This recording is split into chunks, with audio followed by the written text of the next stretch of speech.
Bismillahirrahmanirrahim. Assalamualaikum warahmatullahi wabarakatuh.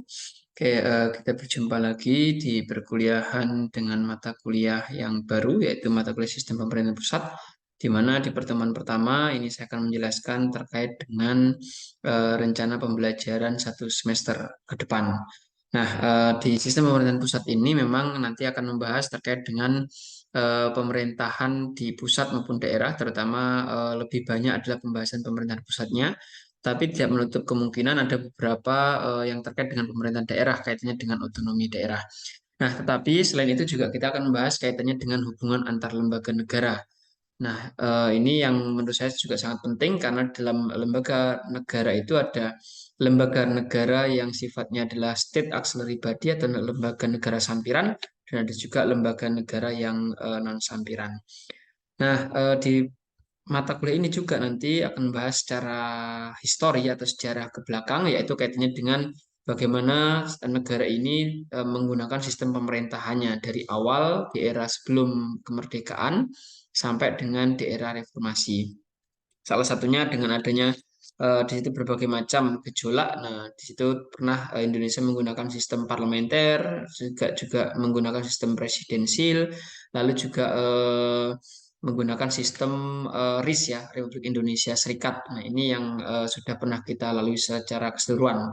Nah, menurut saya ini sangat menarik dan sangat sangat menarik untuk dipelajari dan untuk dipahami. Nah, di pertemuan pertama ini saya akan menjelaskan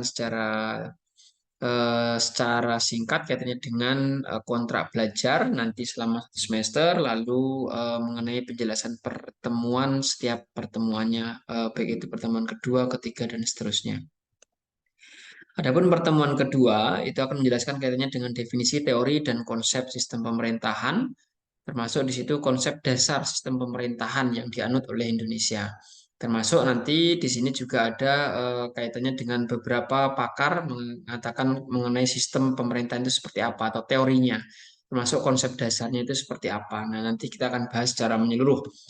Nah, di pertemuan ketiga sampai kelima ini membahas tentang sejarah sistem pemerintahan, komponen pemerintahan sebelum amandemen sampai dengan sesudah amandemen. Karena memang sistem pemerintahan sebelum amandemen itu juga menjadi hal yang sangat penting ya untuk dibahas karena posisinya negara kita adalah negara dengan Undang-Undang Dasar Negara 45 itu sudah dilakukan amandemen 4 kali, tetapi dengan adanya amandemen tersebut maka masih ada beberapa poin yang menurut saya perlu dilakukan amandemen kembali karena sebelum amandemen sistemnya seperti apa, struktur kenegaraannya seperti apa, pasca amandemen seperti apa itu akan berbeda. Nanti kita akan bahas secara eksplisit.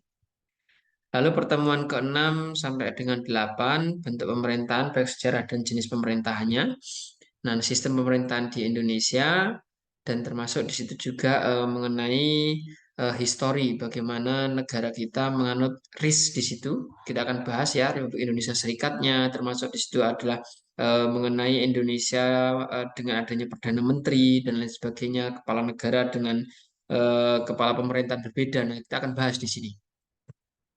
Lalu pertemuan ke-9 sampai 11 itu kaitannya dengan supra dan infrastruktur dari politik pemerintahan ya.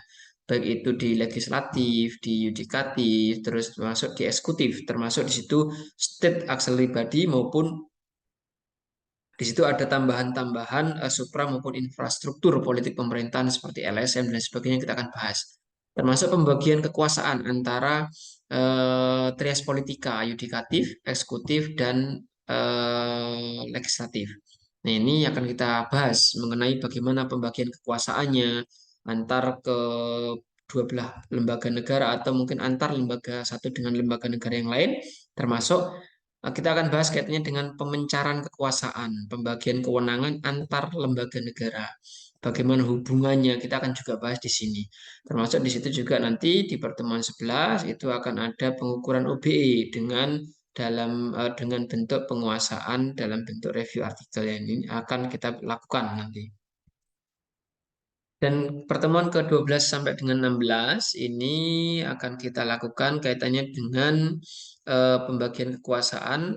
Nah, ini nanti sifatnya adalah kelompok, di mana per kelompok itu akan melakukan presentasi kaitannya dengan pembagian kewenangan, pembagian kekuasaan, baik itu hubungan antar lembaga negara atau mungkin antar lembaga negara terkait dengan kekuasaan dan kewenangannya. Kita akan bahas di sini, kita akan diskusikan, termasuk mengenai state auxiliary body juga kita akan diskusikan di pertemuan ke-12 sampai dengan 16 ini.